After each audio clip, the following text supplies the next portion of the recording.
Nous sommes engagés publics. Bienvenue aux Engagés publics. Ce soir, aux Engagés publics, on reçoit en direct Maïté Labrec-Saganache. Merci beaucoup, Maïté, d'avoir accepté notre invitation et bonjour. Wadiam, souhait.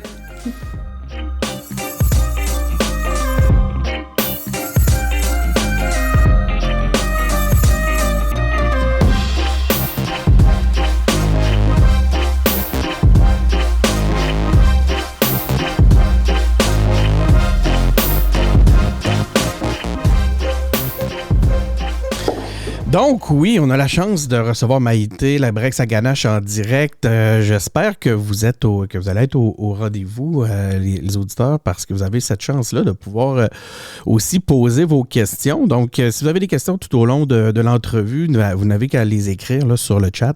Moi, je vais pouvoir prendre ça au fur et à mesure. Puis, s'il y a des questions, on a du temps. Puis, s'il y a des questions qui sont particulièrement intéressantes, bien, qui sait, on va pouvoir les ajouter à toutes nos questions.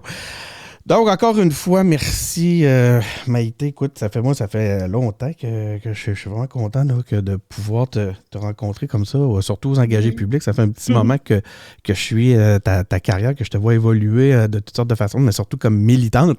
Écoute, si tu le permets, on va commencer avec ça. Je vais y aller avec un CV. Donc, je réunis toutes sortes de points. D'ailleurs, ce qui m'a surpris, puis tu pourras en parler à ton équipe. Je ne sais pas comment tu vas organiser un peu toute ta campagne, mais là, ça va te prendre une page Wikipédia. D'habitude, c'est tout facile pour moi parce que je vais sur Wikipédia, puis je ramasse toute l'info, puis voilà, c'est facile. Là, il a fallu que j'aille grappiller un petit peu partout pour pouvoir faire un CV. Fait que s'il y a des choses qui sont plus vraies, que tu auras envie de corriger, tu ne te gênes pas, tu m'interromps. Puis on les corrige au fur et à mesure. Puis ceux qui ont envie de faire une page wiki, ben prenez des notes. Donc, Maïté Labrec-Saganache, militante depuis plusieurs années pour les droits des Autochtones, l'autodétermination des peuples et la justice sociale, résidente de Maswanipi. Puis là, on dit... Puis là, ça, c'est une autre chose que je te demande, Maïté. Si dans ma prononciation, des fois, je me trompe, regarde, tu me reprends, c'est une belle occasion de m'éduquer puis d'éduquer tout le monde en même temps. Mais je vais essayer quand même. Eyu-Ichi Bay-James. Eyu-Ichi. Eyu-Ichi Bay-James a étudié en sciences politiques à l'UQAM. J'ai pas vu si tu avais terminé, là. Ça, je sais pas où tu en es avec ça. Non, j'ai pas terminé. Je suis présentement en Humanities à Athabasca. Ah, voilà. Maintenant, on continue avec une actrice importante de la tournée Faut qu'on se parle. Hein? C'est plus qu'une tête d'affiche. J'étais vraiment une actrice très, très engagée. Chroniqueuse pour le magazine Nation, j'imagine qu'on dit, là, ou Nation, et le journal Métro. Tête d'affiche de Décoloniser l'histoire à Télé-Québec. Là, je dis tête d'affiche. Maintenant, je connais pas jusqu'à ton implication. Est-ce que c'est dans la recherche et dans tout? Tu peux préciser si le besoin est. Tu fais partie de l'équipe régionale des communications du Conseil écrit de la santé et des services sociaux de la Baie-James, représentante de Wet'suwet'en au Conseil des commissaires du Cree School Board. Tu sièges aussi sur le conseil d'administration d'Execo. Donc, anciennement, puis là, moi, c'est de là que je te connais, puis c'est vraiment... ça, c'est un truc que j'ai vraiment hâte de t'entendre démystifier puis mieux comprendre. 2013, militante pour le Parti québécois. À ce moment-là, tu appuyais, entre autres, tu as milité à donner ton appui à Alexandre Cloutier lors de la course à la chefferie. Et maintenant, ben là, on va avoir l'occasion d'en parler aujourd'hui. Candidate à l'investiture pour Québec solidaire dans la circonscription d'Ongava. Pouh! Est-ce qu'il y a des trucs là-dedans qui mériteraient d'être précisés ou qui mériteraient d'avoir des précisions? C'est à peu près ça. C'est quand même un bon CV, je te félicite. Oui, j'ai réussi à aller chercher pas mal de trucs. Bon, ben merci. Alors, allons-y. Écoute, comme je te demandais tantôt, as-tu déjà écouté un épisode des Engagés publics? Tu me disais que oui, donc tu connais un petit peu la formule. Quand on rencontre une nouvelle femme politique ou un nouvel homme politique, on lui demande de nous parler un peu de son background, mais pas son background politique. On veut savoir qui est la personne là, normale, qui est Maïté Labrec-Saganache. Mon Dieu, hors de mes 306 000 engagements sociaux, je demeure dans ma communauté d'origine de Waswanipi. Donc, on est à peu près 2000 personnes. C'est sur le bord de la 113. À un moment donné, passé le Bel, il n'y a rien. Là, il y a Waswanipi à un moment donné à droite, puis après, il n'y a rien jusqu'à Japé. Donc, moi, j'habite là. J'habite à Montréal, j'habite à Québec, mais c'est la raison pourquoi j'ai pas fini mon bac en Sciences Po, d'ailleurs, c'est que Montréal, ça m'étourdissait. J'avais un manque de soutien de communauté. Tu sais, je veux dire, être autochtone à Montréal, t'es un peu isolé dans cette marée de monde. Donc, j'ai décidé. Puis en plus, à cette époque-là, ma grand-mère était assez âgée, puis c'est ma tante à Mistissini, qui est une autre communauté Cri, qui s'en occupait. Donc, j'ai décidé d'aller vivre avec ma tante, puis ma grand-mère, être proche aidante puis ça a duré 1 an, puis ma grand-mère est décédée, puis je me suis dit, bon, Mistissini, c'est pas ma communauté d'origine, j'avais besoin de retourner à la maison, donc la journée du décès de ma grand-mère, je suis partie à Waswanipi, puis j'ai plus jamais quitté. Je suis quelqu'un, puis la qualité de vie dans le Nord est quand même incroyable. J'ai ma chaloupe. Je veux dire, chasse, je te suis sur les médias sociaux, je vois aussi du chasse. Oui, chasse. Moi, je suis quelqu'un qui compte surtout sur soi-même. Donc, je passe beaucoup de temps avec mon oncle Henri dans le bois. Puis lui, il me dit tout le temps, ma nièce, tu peux pas dépendre de personne. Fait que moi, je dois tout te montrer. OK. Wow. Fait que je suis un peu son padawan, là, d'une certaine manière. Puis, donc, j'ai mon camp. J'ai mon camp qui est à proximité aussi, qui est à peu près à 45 minutes là, de Waswanipi. Donc, c'est quand même bien accessible. Il y a des lacs, des rivières partout. Puis vraiment, je veux dire, c'est le rythme de la vie est beaucoup plus lent. Je suis quelqu'un qui fait quand même beaucoup d'anxiété là, dans la vie. Donc, c'est juste me réveiller le matin puis qu'il n'y ait pas un son dehors. Je veux dire, on est entouré de forêts. C'est quand même fantastique. Puis, Waswanipi, c'est un endroit aussi où le tissu social est quand même assez fort. Il y a toujours de la programmation de communauté. On est super proche de nos aînés. On a des activités traditionnelles tout le temps. Les gens sont généreux de leur temps, de leur savoir. Puis on s'entraîne vraiment. Puis je me sens beaucoup plus en sécurité là que je me sentais à Montréal, un peu laissée à moi-même. Puis là, je me retrouve avec des gens à qui j'ai pas besoin de dire ce que je vis, ce que ma famille vit parce qu'ils savent, puis tout ce qu'on fait, c'est se supporter. Wow. Puis moi, sérieusement, ce concept de communauté-là, ma communauté, je lui dois tout. C'est ma communauté qui me supporte, qui m'empower, qui me remet en morceaux quand ça va moins bien. Je dois beaucoup de ce que je suis, puis d'à quel point, tu sais, comme je suis stable maintenant dans ma vie. Je le dois vraiment à ces gens-là qui se donnent corps et âme pour leur communauté. Puis je trouve que c'est ça. C'est pas l'habitude des engagés publics de rentrer là, dans le personnel tant que ça, mais je lisais dans un... puis c'était ma dernière question, mais là, je vais la ramener maintenant parce que tu abordes le sujet, puis je pense que c'est à propos. Tu disais dans une entrevue à Francis Reddy, tu disais « J'ai toujours été quelqu'un qui avait un peu le mal de vivre. » Puis là, après ça, tu disais que tu avais vécu un retour aux sources. Ça fait quand même un petit moment, cette entrevue-là. Puis là, tu t'évoquais un retour aux sources, puis tu as utilisé la même expression, tu as dit « Je suis de retour chez moi ». T'en es où aujourd'hui par rapport à ça? Donc, ce que je comprends, c'est que tu t'es trouvé à l'intérieur de cette nouvelle vie-là, on peut-tu dire ça? Ben, nouvelle vie, je veux dire, j'ai jamais vraiment été déconnectée de mes origines, de ma famille. Même si mon père devait défendre les cris là à Québec pendant plusieurs années. Je veux dire, mon père parle couramment le cri, travaillait dans une institution cri. Puis moi, je pense que ça a toujours été un combat là, pour mes parents de faire sûr que j'avais pas honte de qui j'étais. Fait que, mais ça a été ça a été vraiment soulageant de comme pouvoir vraiment travailler sur moi dans un endroit où je peux être vulnérable, où je peux être en sécurité, où que les gens vont m'appuyer, où ce que nos familles sont, je veux dire, sont en proximité depuis des années. Je veux dire, on a des liens communautaires, interfamiliaux qui remontent à des centaines d'années.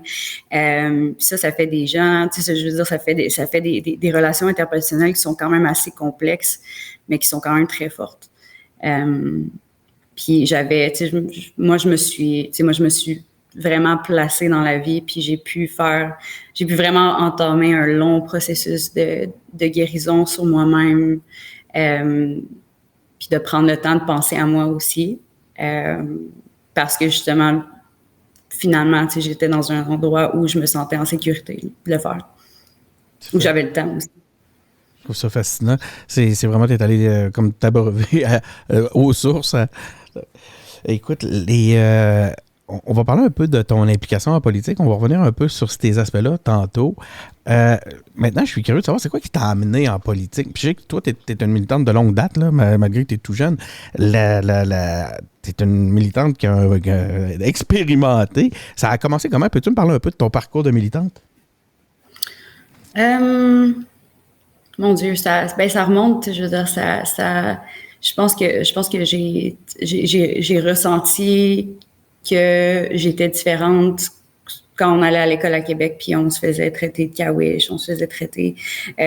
Mon père était à la TV pour des négociations, puis je veux dire, les enfants répétaient ce que leurs parents disaient. Vous autres, vous payez pas de taxes. Je veux dire, un enfant au primaire, comme ça, il s'en fout des taxes. Il fait juste répéter ce que leurs parents disaient. Puis donc j'ai su quand même assez tôt que puis de devoir, dans quoi mon père travaillait aussi. J'ai réalisé qu'on était que notre contexte sociopolitique, sans pouvoir le mettre dans ces mots-là à l'époque, là, était vraiment différent. Fait que j'ai toujours eu puis là, moi, il y a eu la commission Vérité-Réconciliation, mon père qui s'ouvrait pour la première fois sur son expérience dans les pensionnats. Des gens pendant 5 ans, partout au Canada, qui décrivent les mêmes traumatismes que mon père avait, puis qui sont capables de parler de leurs enfants comme s'ils parlaient de moi. Donc ça a été un choc aussi, parce que ça l'a ouvert comme une genre de boîte de Pandore aussi. Mon père n'en avait jamais vraiment trop parlé de son expérience au pensionnat, puis là tout d'un coup l'abcès était crevé, puis ça sortait, je veux dire, des chocs post-traumatiques, des traumatismes comme ça qui sont profonds, ça sort pas tout le temps. Comme de la façon la plus soft. Ça a été vraiment dur, mais je veux dire, puis après il y a eu Idle No More, de voir que que ce que je vivais dans ma communauté, ce que je voyais dans ma communauté, ce que je voyais dans ma famille, c'était pas anodin, puis on était des centaines de milliers de personnes à être comme ça au Canada, à cause des mêmes facteurs. Ça me sortit un peu ça me motivait, ça m'a donné la motivation à agir là-dessus.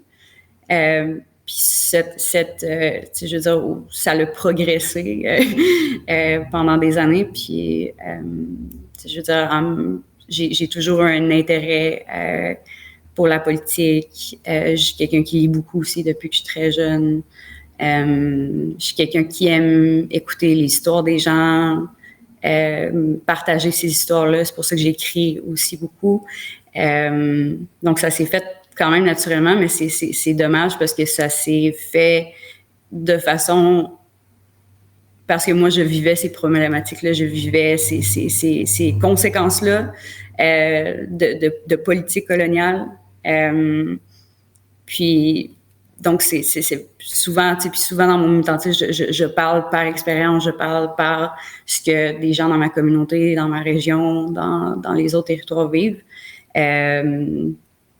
Puis, mais tu sais, c'est drainant un petit peu aussi parce que j'ai pas de distance émotionnelle avec ça parce que c'est ce qui m'arrive à moi, puis c'est l'histoire de tout mon peuple, en fait.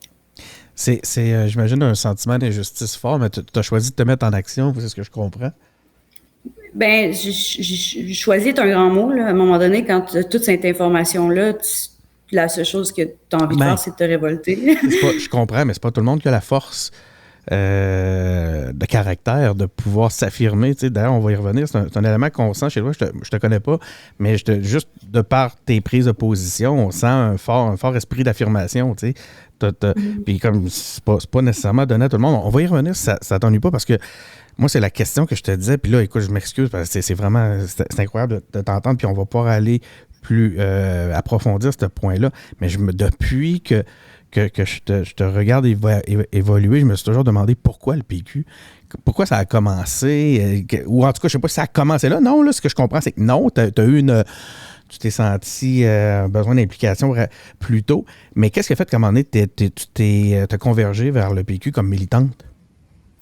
Ben, tu sais, j'étais au cégep à Québec, puis veux pas, il y avait des militants dans les circonscriptions, tu sais, autour de Québec. Donc, c'est sûr que de fil en aiguille, moi, j'étais dans mon asso étudiante aussi. Puis, à ce moment-là, tu sais, je veux dire, il y a de la manière que les jeunes voient l'autodétermination, tu sais, il y avait vraiment peut-être là, tu sais, encore la conviction dans certains comités du Parti québécois d'un jour voir un État décolonial fondé. Ben oui, non, tout à fait. Puis tu sais, écoute, je posais pas la question dans un sens où on doit s'excuser. Moi, j'ai milité aussi au PQ. Puis non, c'est ça. Puis on n'a pas à s'en excuser. Puis effectivement, le parti a beaucoup changé. Puis c'est pas parce qu'on a milité qu'on est d'accord avec toutes les franges. Puis c'est pas toujours bon. On n'a pas besoin tout le monde comprend très bien de quoi on parle. Mais donc, toi, c'était ce côté-là, autodétermination, qui t'attirait? Oui, puis c'est tu sais, je veux dire, je veux dire, ma mère est québécoise, donc veut pas, oui, ma famille allochtone a toujours vécu très en proximité des Autochtones. Ma mère, elle a vécu à Obidjouan-Manawan jusqu'à l'âge de 10 ans. Mon grand-père, déjà à 17 ans, il travaillait à Mistassini. Je veux dire, puis ma communauté, avant même que je sois imaginée, là, connaît ma famille blanche. Donc, ça rend mon identité un peu plus facile, mais tu sais, je veux dire, il y a ma mère qui, tu sais, je veux dire, il y a toute cette, tu sais, je veux dire, il y a les poètes du Québec, il y a les chanteurs du Québec, tu sais, je veux dire, il y a des mouvements sociaux, la Révolution tranquille, tu sais, je veux dire, qui sont des trucs assez forts puis assez particuliers au Québec aussi, puis qui me, tu sais, je veux dire, c'est des mouvements qui m'ont inspiré, veux pas aussi. Je veux dire, donc, tu sais, je veux dire, j'ai pas, j'ai ce côté-là à moi, à mon identité aussi qui est fort. Puis, tu sais, je trouvais, tu sais, qu'il y avait des gens qui acceptaient ces deux côtés-là au Parti québécois. Puis c'est ça. Fait que, mais c'était vraiment, j'avais des amis qui militaient là, puis on dirait que la porte d'entrée s'est faite plus facilement. Puis jusqu'à temps que, ben, je pense que Alexandre Cloutier, je m'étais impliquée pour sa campagne, avait des idées super progressistes, pour moi, avait la possibilité de changer de parti à cette époque-là. Malheureusement, toi, donc, tu as milité avec son équipe lorsqu'il était présenté contre Pierre Karl, c'est ça? Ou c'était la deuxième fois? Donc, la première fois, donc. La première fois, mais la deuxième aussi, quoique j'avais moins le temps. Mais, moi aussi, je m'étais impliqué dans cette équipe-là la deuxième fois avec Alexandre. J'avais fait la campagne avec Pierre Karl la première fois. Puis, t'en es où aujourd'hui avec l'indépendance du Québec? Je Puis, tu sais, j'ai pas resté ad vitam aeternam dans les sphères du Parti québécois parce que justement, je sentais pas qu'il y avait un respect mutuel de nation en nation. C'était, tu sais, puis là, tu sais, partition du territoire, tu sais, mettons, si mon peuple veut pas tu sais, veut rester dans le Canada, tu sais, partition du territoire, tout ça, puis le monde, tu sais, comme il grimpait dans les rideaux quasiment, puis c'est là que ce dédain envers comme Contradiction, hein, ouais. ça ressortait, genre, puis j'avais pas l'impression que c'était sincère. Puis c'est ça, donc, tu sais, je veux Ça t'a dire, éloigné. de toute façon, il y a des, tu sais, je veux dire, il y a des mécanismes à l'international, dans le droit international, qui disent que pour que ton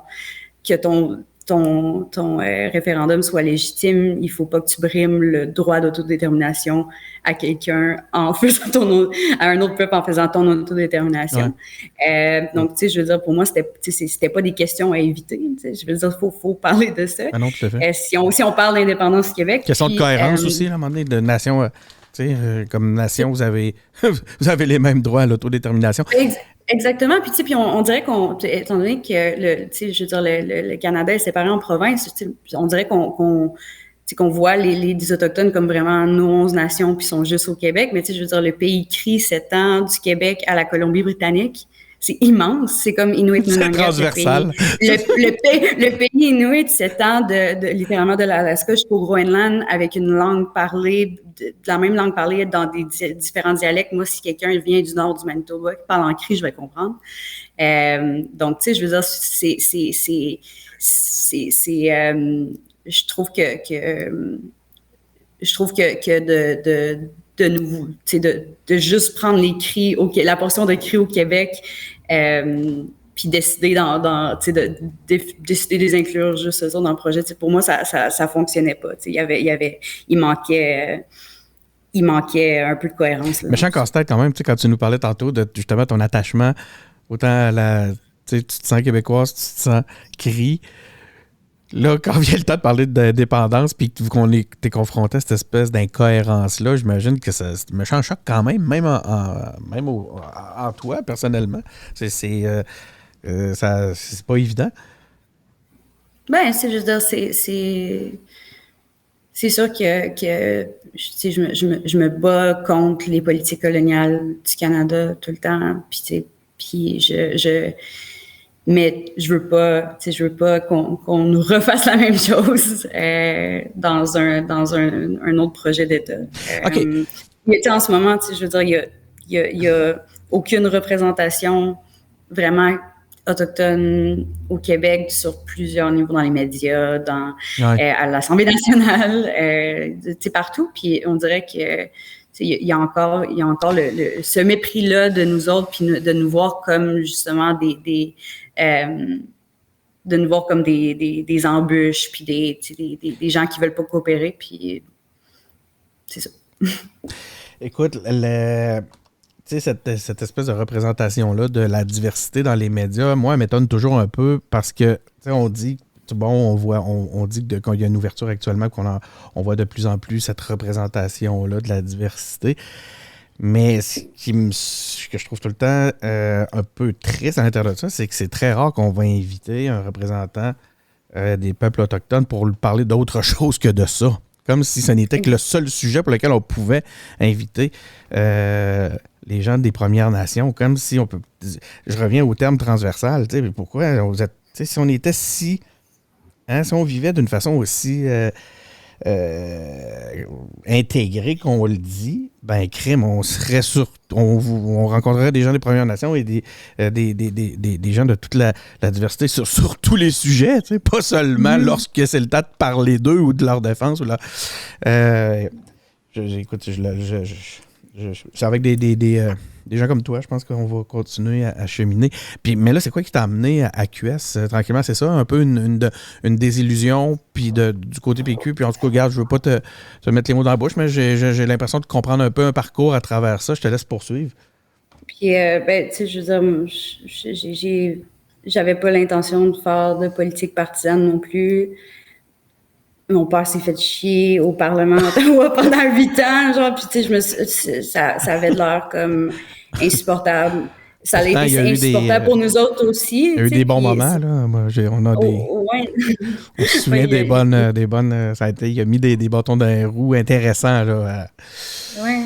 Mais ça a été, tu sais, Ça je fait veux dire, avancer les choses aussi. moi, j'allais là voir, tu sais, comme voir mon père. Puis j'étais assise dans la galerie, puis tu sais, je veux dire, mon père parlait de droits humains, puis il y avait des conservateurs qui riaient en pleine face, qui votaient contre ces projets de loi en se tapant dans les mains.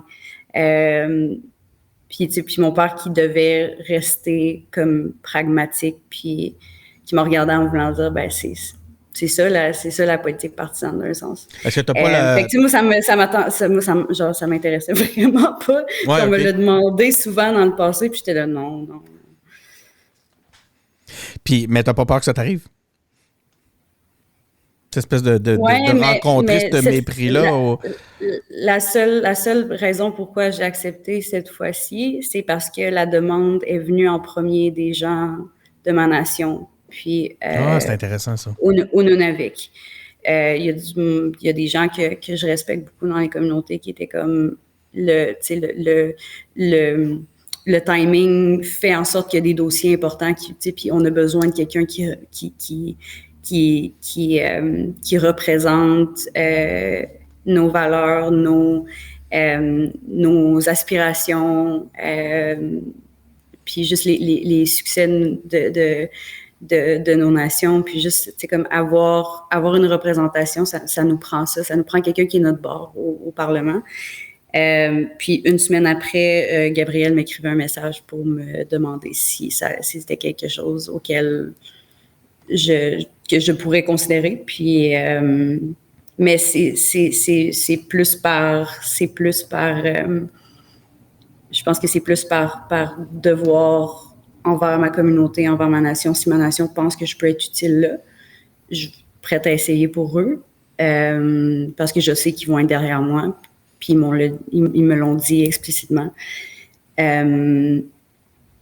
Puis, tu sais, je comprends que je suis à l'intersection de beaucoup de choses, puis que, tu sais, je veux dire, je sais comment les procédures marchent ici à Québec. Je sais comment, tu sais, je veux dire, je sais comment être efficace dans ces espaces-là. Je connais le monde déjà aussi à l'Assemblée nationale. Je parle français, je parle anglais. J'habite dans le Nord, donc, tu sais, je suis vraiment... Puis j'ai quand même beaucoup d'expérience dans les services publics, dans les communautés CRI, mais aussi dans des espaces de négociation, de consultation, de politique publique. Donc, je comprends pourquoi je suis quelqu'un d'assez clé, peut-être. Donc, je me dis... Puis là, puis après, je me disais, ben si personne y va...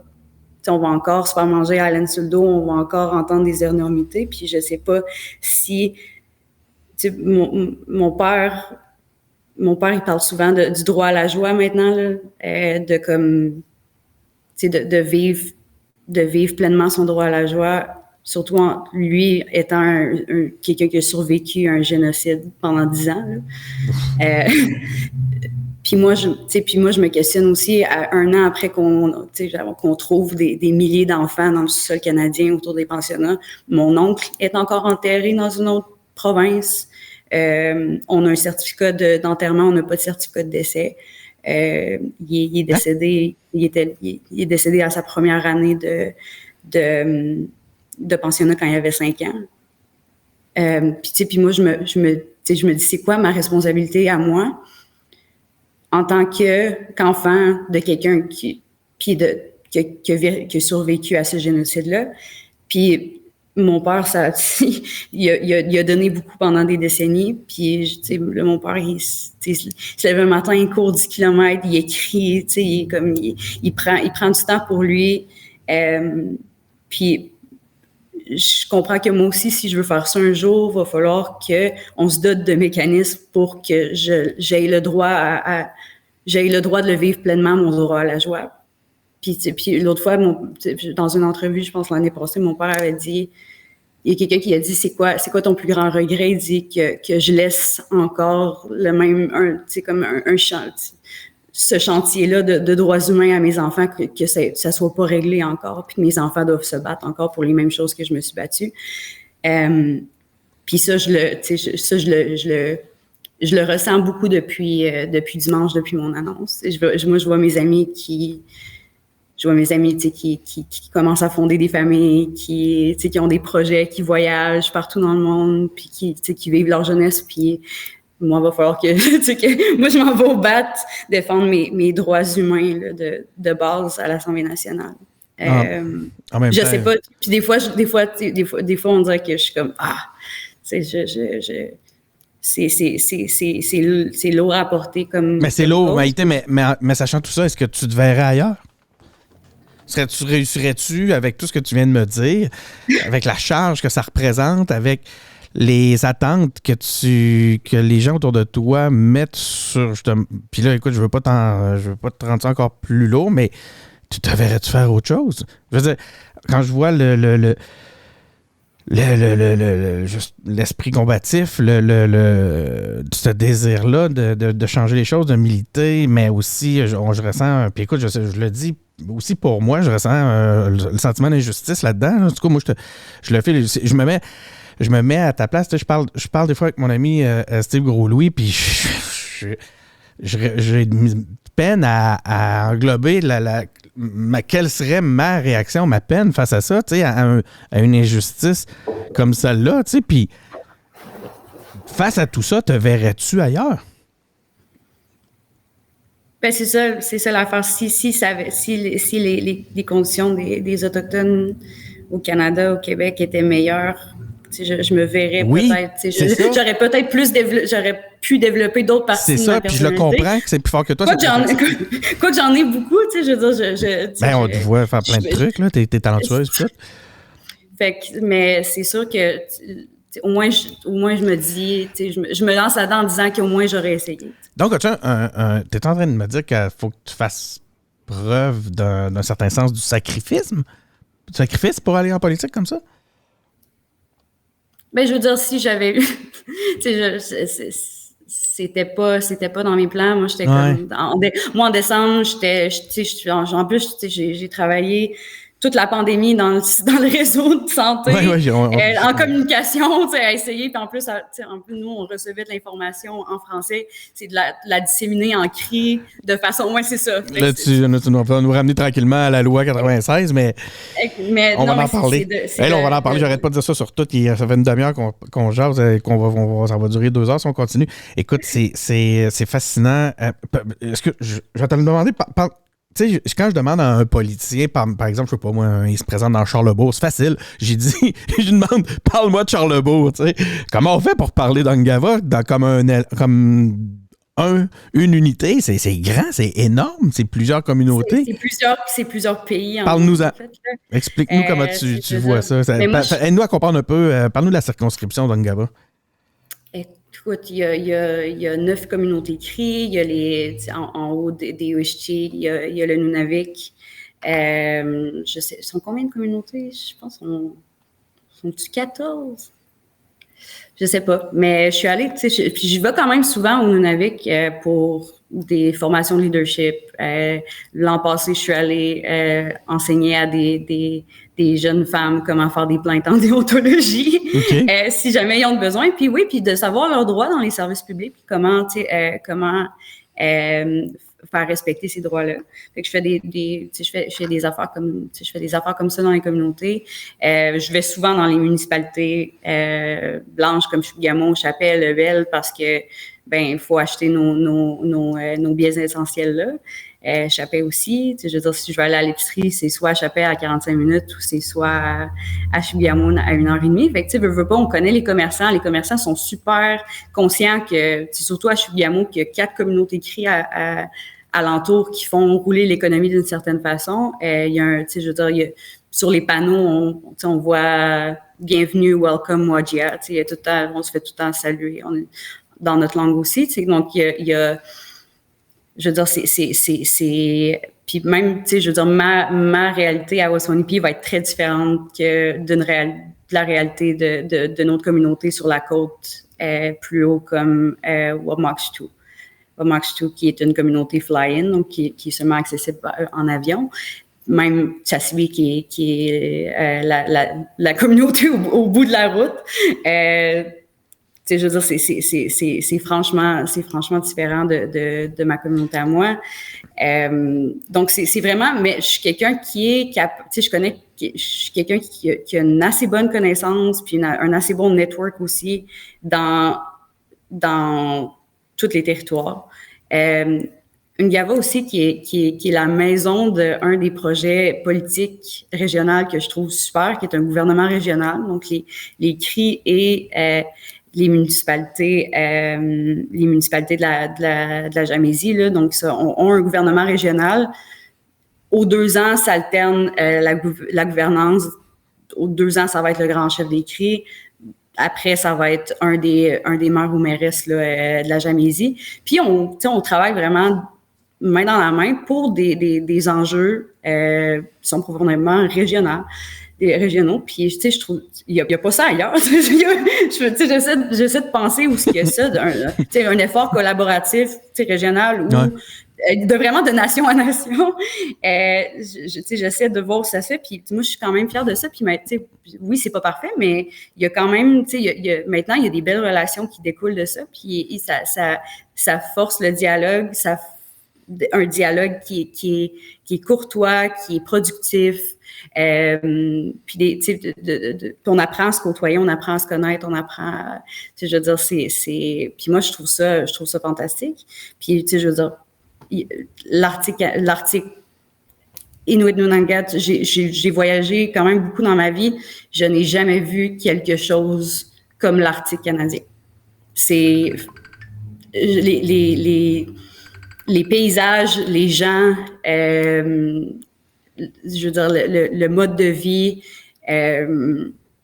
c'est franchement quelque chose à expérimenter une fois dans sa vie. Puis moi, des fois, je me demande pourquoi le monde, ils vont dans des resorts, tout inclus, au Mexique pour des milliers de dollars, quand ils peuvent faire des excursions, parc Nunavik. C'est franchement, c'est des paysages, je veux dire, c'est des fjords immenses creusés par les glaciers, avec des gens qui ont une connaissance de leur environnement assez incroyable. J'adorerais ça y aller. J'ai vécu des choses là-bas, j'ai vu des choses là-bas que je m'attendais jamais à voir dans ma vie, puis à chaque fois que je pars du Nunavik, je pleure comme une madeleine dans l'avion, parce que c'est étourdissant à quel point c'est différent de tout ce que je connais. Comment tu vas faire pour faire campagne dans ce contexte-là? Ça se fait par Internet, ça se fait comment? Tu vas y aller? Je vais y aller. J'ai des amis là-bas, j'ai des contacts là-bas. J'arrive pas en tant que quelqu'un qui connaît rien au Nunavik. Je suis allée vraiment souvent. Je veux dire, j'ai des amis. Comme je disais, j'ai des amis là-bas, j'ai travaillé là-bas, j'ai eu l'expérience du Nunavik dans plusieurs contextes aussi. Des fois, j'embarquais avec mon père quand il faisait, mettons, la tournée des communautés de la baie d'Ungava. J'embarquais avec. Puis, je voyais les relations, tout ça. Fait que, j'ai travaillé avec les jeunes, j'ai parlé avec des gens qui vivent quand même d'autosuffisance, vraiment, qui vont chasser la baleine. Fait que, j'ai vu vraiment le Nunavik sous plusieurs angles, perspectives. Donc, tantôt, tu faisais état que tu avais allé, par exemple, à Chapet pour aller chercher des biens essentiels, tout ça. J'imagine qu'il y a des communautés qui ont des coopératives commerciales. Écoute, c'est une question d'un auditeur qui demande est-ce que les CRI pourraient développer une coopérative commerciale. Peut-être que ça existe déjà. Est-ce que c'est quelque chose qui... Ben, on a des commerces locaux. Il y a certaines communautés plus dans le nord qui ont des Northern, où la bouffe est quand même très chère. À Waswanipi, nous, on a on a des petits commerces locaux, mais qui essayent d'avoir un peu de fruits et légumes puis des denrées non périssables. Au moins, si tu manques de quelque chose, ben il y a ça. Mais vraiment, si tu veux faire une grosse épicerie pour comme 2-3 semaines, il faut vraiment que tu ailles à Chibougamau. Chez les Inuits, ils en ont. Ils ont des coops, puis même la bouffe, tu sais, nous autres, c'est quelque chose que les gens savent, la bouffe est moins chère à la coop qu'au Northern. Fait que c'est là que tu vas acheter. Puis en plus, tu sais, il y a je veux dire, si tu vas à la coop, il y a les tu peux acheter des pots de phoque qui ont été teintes, qui ont été, tu sais, je veux dire, qui ont été collectés par des chasseurs locaux. Je veux dire, tu peux acheter... Il y a plein de choses que tu peux acheter à la coop. Ils ont dans les communautés du Nunavik... Il y a des produits locaux. Ils ont des frigidaires communautaires parce qu'il y a beaucoup de gens qui sont en situation d'insécurité alimentaire. Beaucoup d'enfants aussi qui vont à l'école le matin sans avoir déjeuné. Fait qu'il y a dans toutes les communautés, il y a des frigidaires communautaires où ce que tu vas trouver de la baleine, tu vas trouver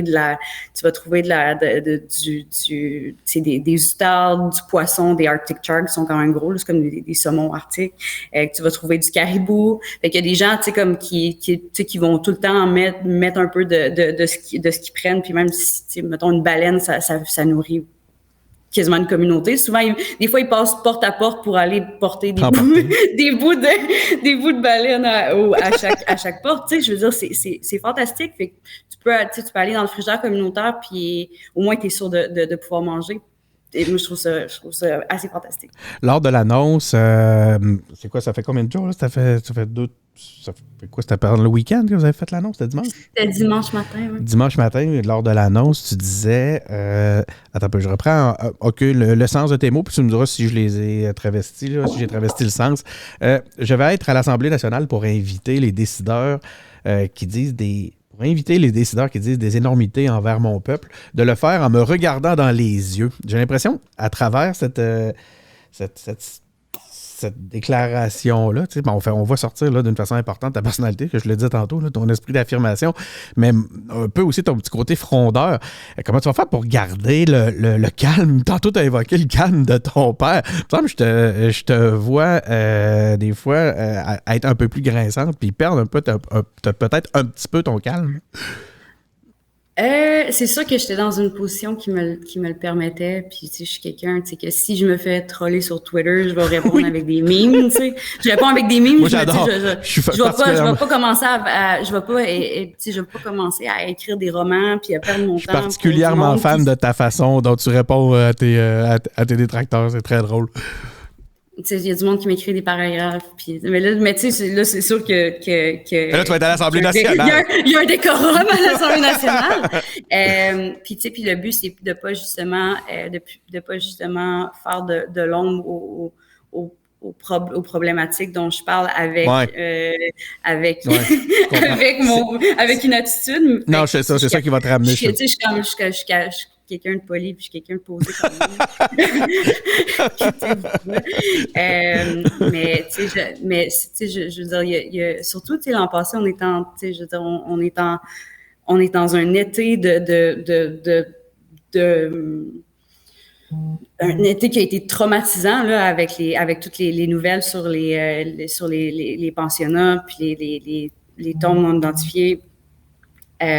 Puis tu sais, après, tu sais, puis on est en deuil national. Ça réouvre des plaies à travers, tu sais, dans nos familles. Moi, à un moment donné, j'ai pas été capable de me lever quasiment de mon lit pendant une semaine parce que je sais qu'est-ce que ça fait. Qu'est-ce que ça a fait ces écoles-là de langue. Je le vois chaque jour. Je le vois non seulement, tu sais, je veux dire, dans ma famille, dans mes oncles, dans mes tantes, dans mon père, mais dans ma communauté aussi. Puis je vois le cycle aussi se perpétuer. Puis les traumatismes intergénérationnels se passer.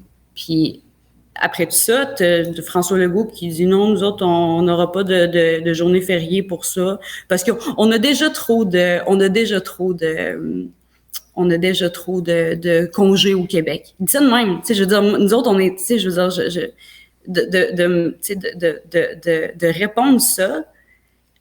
Quand il y a du monde qui cherche encore leurs enfants, c'est là, tu sais, Puis c'est pour ça que je disais aux journalistes de TVA à qui j'ai dit ça, tu sais, je peux comprendre que c'est... C'est ça que tu avais en tête. C'est un bon exemple de ce que...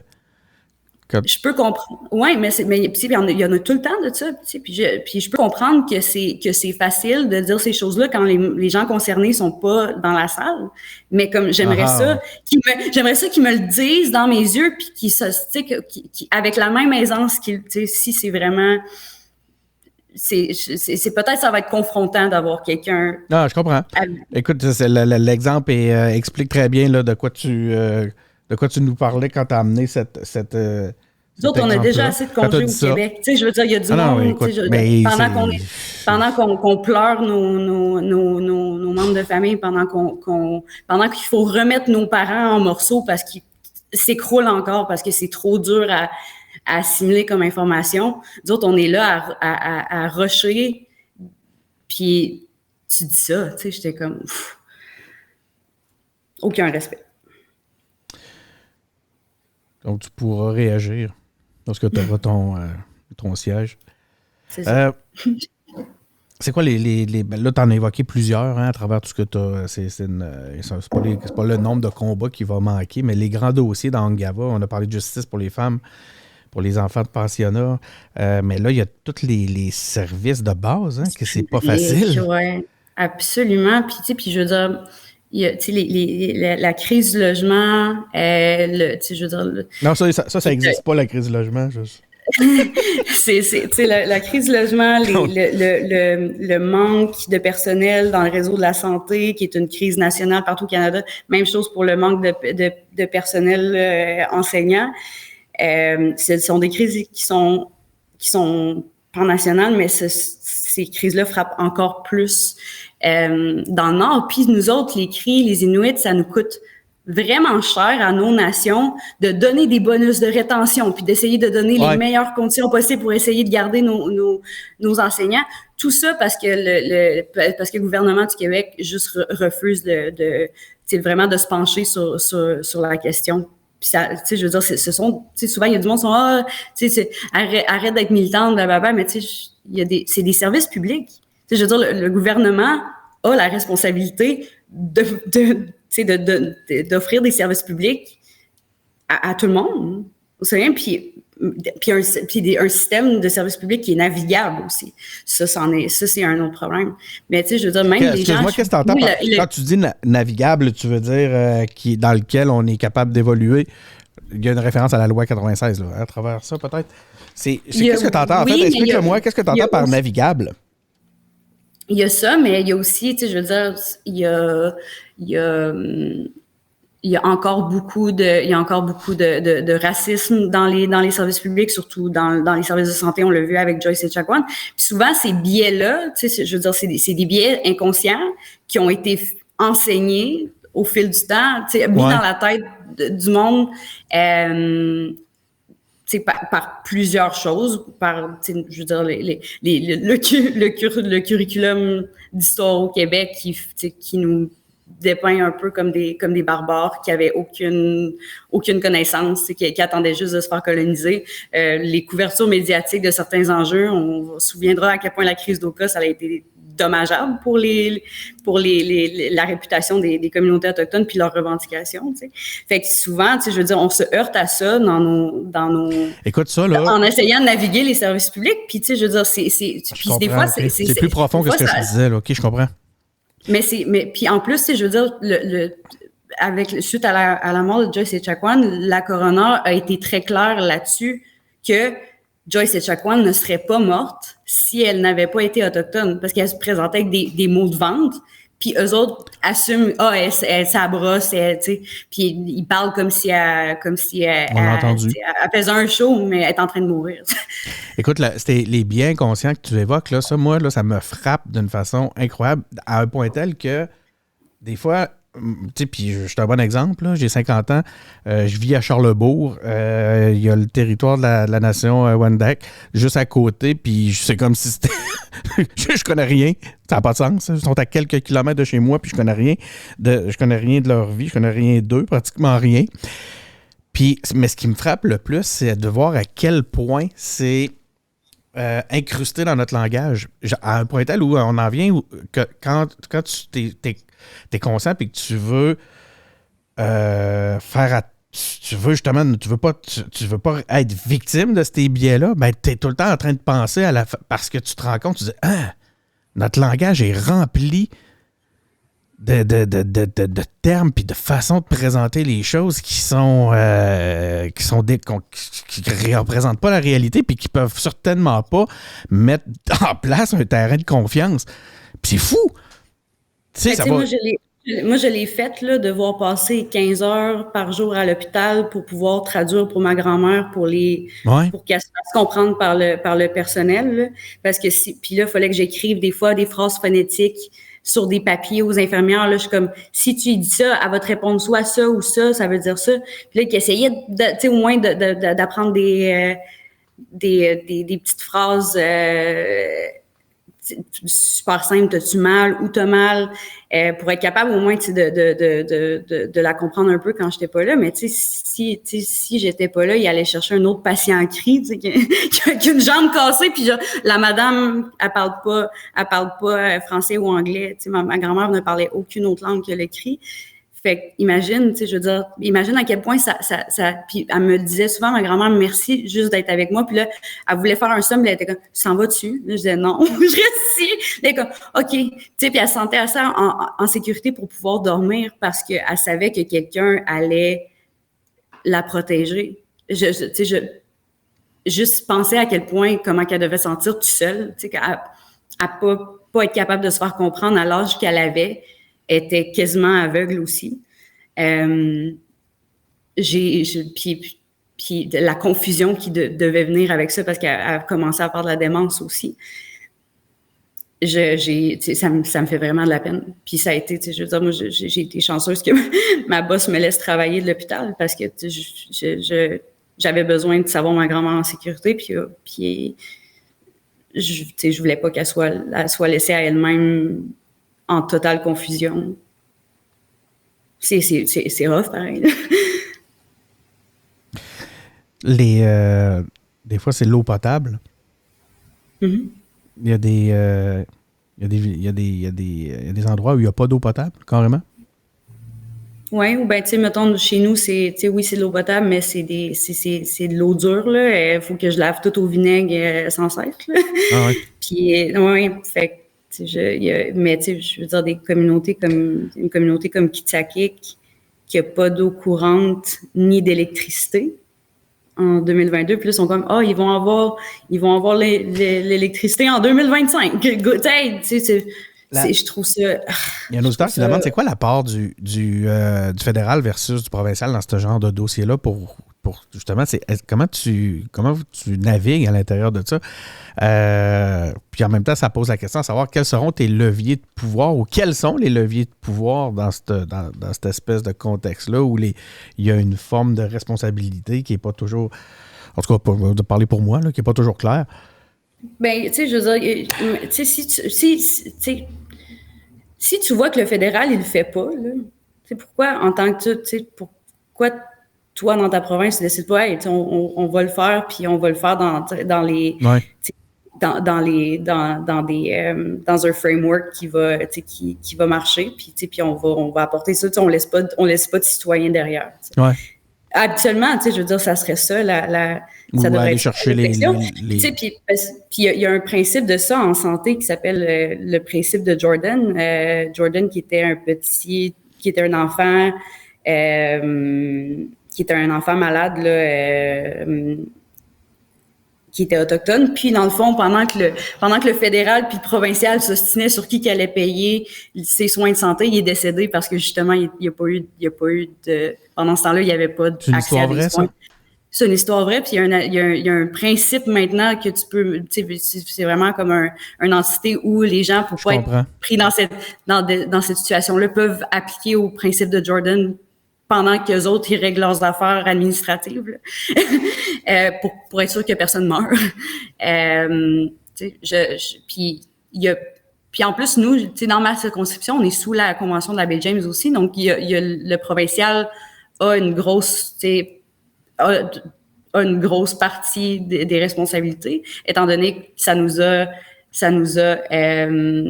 sorti un peu de la loi sur les Indiens. Puis là, maintenant, il y a un autre, il y a 30, il y a quelques 40 accords qui se rattachent à cette convention de la baie James-là, qui viennent préciser des sections, qui viennent actualiser aussi certaines sections. Puis, donc, tu sais, on a nos services publics à nous autres qui sont gouvernés par les CRI, mais tu sais, je veux dire, il y aurait une belle possibilité de collaboration là, puis mais tu sais, ça arrive pas parce qu'on, je sais pas, on dirait que l'attitude au Québec, c'est de faire comme si on n'existait pas, puis de faire tellement comme si on n'existait pas qu'on dirait que ça marche. Tu sais, les gens nous connaissent absolument pas. Ben, comme je te disais tantôt, je peux en témoigner. T'as raison. Oui, c'est effarant. Dans les livres, ça, on est là pré-contact, puis là, après, on disparaît, genre, jusqu'à la crise d'Oka. Puis même avant, comme s'il n'y avait pas d'histoire avant le... Non, c'est ça. Puis même que l'information, je veux dire, nous, on mine, on mine des minéraux, des métaux dans notre territoire depuis des milliers d'années. Puis même que ces ressources-là étaient échangées dans durant les échanges de traite, de la quartzite du lac Mistassini, qui est un matériel qui est particulièrement qui est très solide.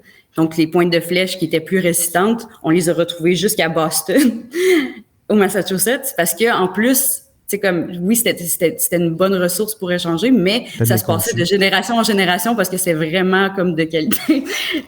Puis, tu sais, il y a des histoires comme, tu sais, il y a des histoires tellement épiques, tellement fantastiques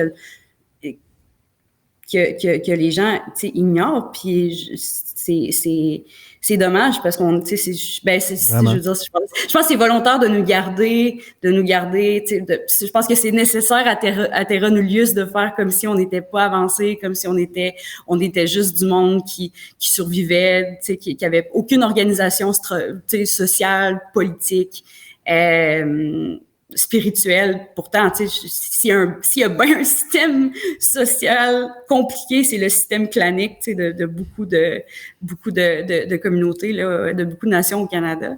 Fait que, je veux dire, mais, tu sais, je veux dire que Terra Nullius, tu sais, je pense pas que le Canada est prêt à nier Terra Nullius parce que leur pays est littéralement basé là-dessus. Là, écoute. La légitimité de leur État est quand même basée là-dessus. Fait que, tu sais, je pense, tu sais, ils veulent pas aller dans ce terrain-là, puis je comprends. Mais, tu sais, à un moment donné, c'est que c'est notre dignité qui en souffre après. Est-ce que un siège à l'Assemblée nationale pourrait aussi te permettre d'avoir justement de faire pression sur le fédéral? Mm-hmm. Parce que ça peut devenir un combat commun. C'est pas juste une question, tu sais. Ben, il y en a qui le font dans d'autres provinces. Okay.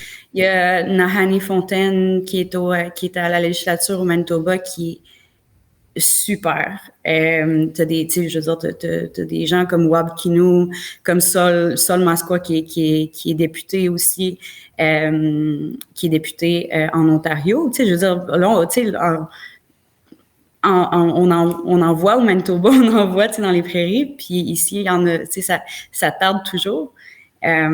Puis ces gens-là font le pont en plus entre leurs homologues autochtones à Ottawa. Puis ça pousse des dossiers très efficacement, je dirais. Ça fonctionne comment j'ai oublié tout le temps ce nom-là, une investiture à Québec solidaire, là, ça va-tu compliquer ou on peut-tu dire que c'est pratiquement chose faite ou tu vas trouver de l'opposition? Comment ça va se passer? Je suis pas familier avec les mécanismes de QS, là. Ben pour le moment, il n'y a pas personne. Okay. Je suis la seule fait que on va voir, mais l'investiture, c'est début aut. C'est bientôt. OK. Ouais. Fait que, mais, tu sais, je veux dire, on va voir, mais pour l'instant, tu sais, je suis pas mal tout seul. Bon, ben j'ai hâte de voir comment vont se passer les choses, puis on pourra peut-être se reparler dans le contexte de la campagne. Je te remercie beaucoup, Ça fait plaisir. Maïté, d'avoir accepté l'invitation. Ça fait longtemps que j'avais envie d'avoir qu'on jase un peu, d'en apprendre un peu plus. L'occasion était idéale. Encore une fois, merci d'avoir accepté notre invitation. Ben, ça fait plaisir n'importe quand.